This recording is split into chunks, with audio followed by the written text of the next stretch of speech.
In this video, I will show you how you can scan text on your Samsung Galaxy S26, S26 Plus, or the S26 Ultra. Now to do that, just open the camera app, then tap on the four dots over here. From here, just go to Settings. Now after you open the camera settings, from here just tap on Scanning, and from here just make sure you enable the toggle for Scan Text. After you enable this feature, then just go back to the camera app and place any document or any text which you want to scan. And once the camera app detects the text, it will show you this icon over here. You just tap on this icon and it will select all the text which it detected. Now if there is any link attached with the text, you will find the link of the website over here. But if you just want to copy or share the text, then just tap on the share button. Now from here you can either share the text which you have selected, or you can just tap on copy and you can copy the text.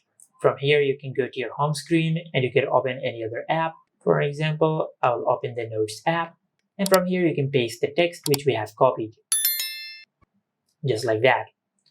And this is it. Make sure to like, comment, and subscribe. Thank you for watching.